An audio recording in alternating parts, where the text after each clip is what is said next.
Di usia 20-an, kegagalan itu terasa seperti akhir dari segalanya. Gagal masuk kampus impian, gagal dapat kerjaan yang lu mau, gagal bangun bisnis, atau gagal jadi versi diri lu yang lu bayangin dulu. Tapi justru kegagalanlah yang akan membentuk diri kita ke depannya. Bukan gelar, bukan pencapaian, dan bukan juga validasi orang lain. Tapi gimana caranya kita bangkit saat semuanya lagi hancur?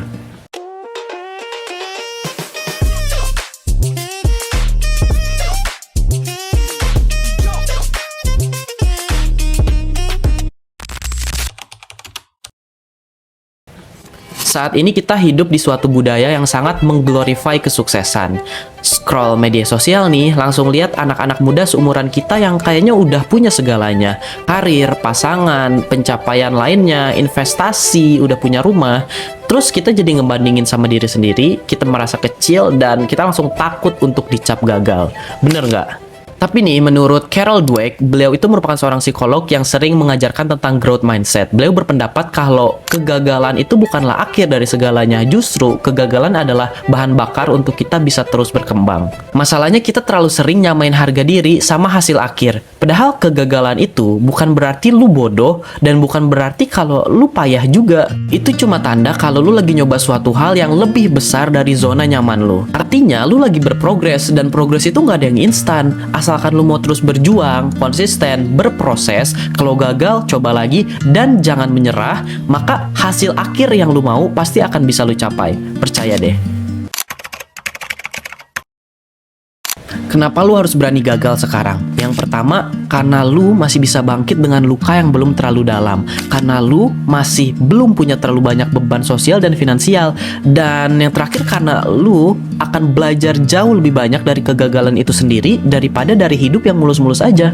Kalian bakal belajar jauh lebih banyak hal dari 3 bulan kegagalan daripada 3 tahun cuma menetap di zona nyaman aja. Saat kita lagi jatuh ya, kita tuh bakal belajar hal-hal penting yang bahkan gak diajarin di sekolah. Gimana rasanya kecewa sama diri sendiri, gimana rasanya berdiri lagi walau terasa sangat berat, walau diri ini merasa malu, dan gimana caranya agar tetap punya harapan meski nggak ada yang nyemangatin. Pisahin antara gua gagal dan gua adalah kegagalan. Lu bisa gagal di satu hal, tapi itu nggak mendefinisikan siapa diri lu. Paham nggak maksud gua? Kalau nggak paham, coba diulangi lagi dan dicermati lagi maksud perkataan gua.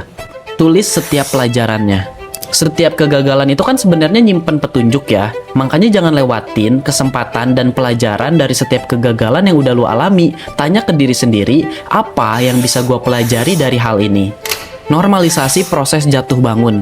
Nggak ada kesuksesan yang instan, teman-teman. Kalau kalian punya suatu goals yang besar dan kalian ingin meraihnya, maka kalian harus berproses, nikmati dan hargai setiap progres yang lagi kalian jalani, dan jangan berharap hasil yang instan. Karena the truth is, lu nggak bakal melihat nih kayak proses berdarah-darahnya jatuh bangun orang lain di balik layar tuh gimana, yang mereka tampilkan dan yang lu lihat cuma enak-enaknya aja kan. Menurut gue ya, satu-satunya cara untuk ngalahin rasa takut itu adalah dengan mengalaminya sendiri. Belajar dari dia dan lanjut dengan versi kita yang udah lebih paham dari sebelumnya. Jujur gue seneng banget teman-teman bikin konten tentang usia 20-an gini, tentang quarter life crisis ya. Karena gue bukan hanya membuat konten, tapi gue bener-bener lagi mencurahkan apa yang lagi gue rasakan saat ini, apa yang gue pelajari, dan apa yang lagi gue alami. Dan yang gue sadari ya teman-teman, kalau di usia 20-an itu bukanlah waktunya kita untuk menjadi sempurna, tapi waktu dimana kita untuk berantakan, untuk mencoba banyak hal baru, untuk gagal, dan untuk belajar banyak hal. Kalau lu lagi ada di fase yang sama kayak gue, fase umur 20-an, quarter life crisis ya, dan lu masih mencari nih makna dan arah hidup lu, maka kayaknya konten-konten gue bakal relate deh sama lu. Kita di sini tumbuh bareng, sharing, dan berkembang sama-sama. So teman-teman, thank you so much buat kalian semua yang udah nonton video ini sampai akhir. Semoga video ini bermanfaat untuk kalian semua, dan kita ketemu di video selanjutnya ya. Bye.